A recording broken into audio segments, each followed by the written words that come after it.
अस्सलाम वालेकुम जी। ईरानी तेल पाकिस्तान में स्मगल होता कैसे है और ये कौन लोग करते हैं? सबसे पहले आप ये तस्वीर देखें।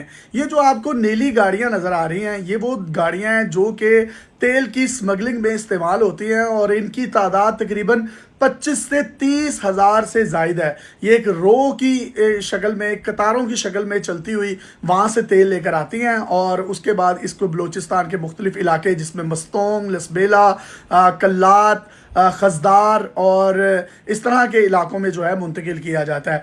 ईरान और बलूचिस्तान का जो बॉर्डर है, इस पर जो 5 अजला पाकिस्तान के लगते हैं, जिसमें चागी है, गवादर है, पिंजगोर है, इसके साथ साथ राशिक है और एक जो है वो ज़िला और है। ये जो 5 ज़िलों के लोग हैं, इनकी जो आबादी है वो तकरीबन 1.5 लाख के करीब बनती है। अब हो सीन क्या है, यहाँ पर किसी भी किस्म का कोई पेट्रोल पंप नहीं है, पीएसओ का पंप नहीं है, शेल का पंप नहीं है, कैल्टस का पंप नहीं है। और अगर यहाँ पर पाकिस्तान स्टेट ऑयल यानी पीएसओ के कोई पंप हैं भी तो इतनी बड़ी आबादी के लिए सिर्फ 2 हैं।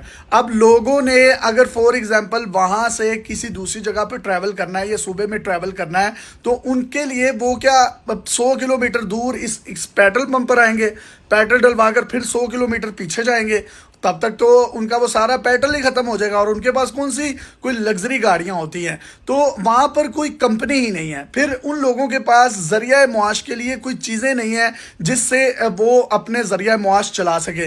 तो वो लोग कहीं ना कहीं इन गाड़ियों को चलाते हैं और इन गाड़ियों से पेट्रोल की तरसील एक जगह से दूसरी जगह यकीनी बनाई जाती है। इसमें जो बलूचिस्तान पुलिस है वो भी अपनी गाड़ियों में इसी तेल को इस्तेमाल करती है और वज़ीर आला बलूचिस्तान जाम कमाल ने अपनी एक स्टेटमेंट में कहा था कि ये जो तेल है अगर इसको बंद कर दिया गया तो यहाँ के जो लोग हैं वो किस तरीके से जिंदगी गुजारेंगे, अपनी मुआशी सरगर्मियों को किस तरीके से मतलब चला सकेंगे, अपने बच्चों को किस तरीके से फीड कर सकेंगे। तो हुकूमत पाकिस्तान को चाहिए कि खास तौर पर वहाँ पर जो ऑयल कंपनियां हैं वो अपने पंप्स लगाएं। अब वहाँ पर पंप्स क्यों नहीं लगते? क्योंकि वहाँ पर सिक्योरिटी खदशात बहुत ज़्यादा है, वहाँ पर तरसीलात के लिए जगह ही नहीं है, वहाँ पर अगर कोई इन्वेस्टमेंट करेगा भी इन्वेस्टर तो उसके लिए वहाँ पर सड़कों का होना भी ज़रूरी है, वहाँ सड़कें तक नहीं हैं। ये तमाम तर जिम्मेदारी हुकूमत पाकिस्तान की है, लेकिन हुकूमत पाकिस्तान और बलूचिस्तान की हुकूमतों ने, वफाकी हुकूमतों ने बलूचिस्तान के बारे में कुछ नहीं सोचा, जिसकी वजह से वहाँ पर बहुत ज़्यादा उन लोगों में एहसास महरूमी पैदा हुआ।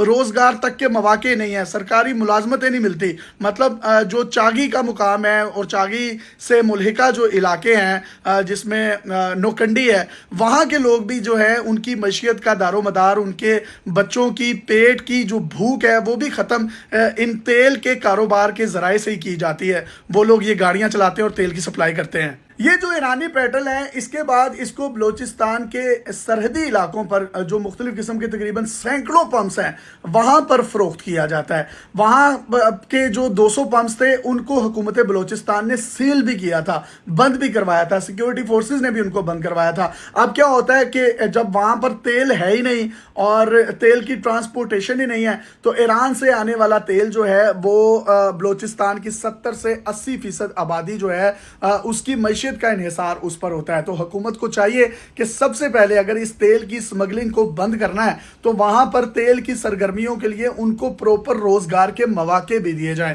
अगर उनको प्रॉपर रोजगार के मौके नहीं दिए जाएंगे तो ऑलरेडी उन लोगों में बहुत ज्यादा मायूसी है जो कि मजीद बेचैनी की सूरत में फैलेगी। यही वजह है कि बलूचिस्तान के अंदर इस तेल की जो स्मगलिंग है इसमें नरमी बरती जाती है क्योंकि उनके पास कोई किसी भी किस्म का कोई जरिया मुआश नहीं है। अब बहुत से लोग कहते हैं जी फौज इसमें मुलविस है और जो फौज है वो ये सारा का सारा काम कर रही है, जबकि हकीकत में ऐसा कुछ नहीं है। अगर फौज वो जो थोड़ा सा पेट्रोल आ भी रहा है और अब तो वहाँ पे टोकन के सिस्टम भी राइज कर दिया गया है तो वो जितना भी ऑयल है वो आ रहा है तो वहाँ के लोगों के जो 1.5 से 2 लाख अफराद हैं उनकी जिंदगियों के पहिए चल रहे हैं। अगर फौज उसको भी बंद कर देगी वहाँ पे तो कुछ है ही नहीं, हुकूमतों ने तो कुछ दिया नहीं है, तो इंतजामी मामला, इंतजामिया को चाहिए वहाँ पर ये चीज़ें प्रोवाइड करे और इंतजामिया ये तमाम चीज़ें करने में नाअहल है। तो हम किसी ना किसी तरीके से ये कह सकते हैं कि जो फौजी हमारे अहलकार हैं उनका इसमें कोई जिम्मा नहीं है। और ये जो वहाँ के बेरोजगार एसोसिएशन के एक सदर हैं, एक बेरोजगार एसोसिएशन है बलूचिस्तान में जो कि लम्हा फिक्री है, एक पाकिस्तान जैसी एटॉमिक पावर जिसने चागी के मुकाम पर धमाके किए थे, वहाँ एक बेरोजगार एसोसिएशन है जिसका सदर है शाहनवाज बलोच। उसने जब ये ईरानी तेल की बंदिश हुई तो मस्तोंग से कोयटा तक लॉन्ग मार्च किया। लॉन्ग कुमार जब आधे रास्ते में पहुंचा, हुकूमत ने मुज़ाकरात किए और उसके बाद जो है वो ईरानी तेल की दोबारा से तरसील शुरू हो गई। अब उनका मुतालबा भी बिल्कुल ठीक है, वो किस तरीके से अपनी ज़िंदगी बसर करेंगे जहाँ पर उनके पास किसी किस्म के कोई तेल के डिपो ही नहीं है, तेल के पंप्स ही नहीं है, ट्रांसपोर्टेशन ही नहीं है, तो वो गाड़ियाँ फिर इसी तरह की लाते हैं, वहाँ से वो स्मगल करने पर मजबूर हो जाते हैं। और जब रियासत या स्टेट लोगों को नाकाम हो जाती है फैसिलिटेट करने में, तो फिर क्राइम भी बढ़ता है। अब यहाँ पर महंगाई पाकिस्तान में पंजाब, सरहद, बलूचिस्तान और केपी के समेत पूरी मतलब कंट्री में हो रही है, तो क्या होगा? अल्टीमेटली क्राइम बढ़ेगा, लोग छीनेंगे, एक दूसरे से चीज़ें छीनेंगे। तो अब जब रियासत उनको नहीं पाल रही, तो फिर उन्होंने अपना पेट पालने के लिए, जो बड़ा जालिम पेट है, तो उन्होंने इस तरह के काम करने हैं। तो मेरी जो है हुकूमत बलूचिस्तान से रिक्वेस्ट है कि वो इन पंप्स को बंद करने से पहले उन बेरोज़गार लोगों के बारे में भी सोच लें जो इस तेल के बगैर अपने चूल्हे ना जला सकेंगे।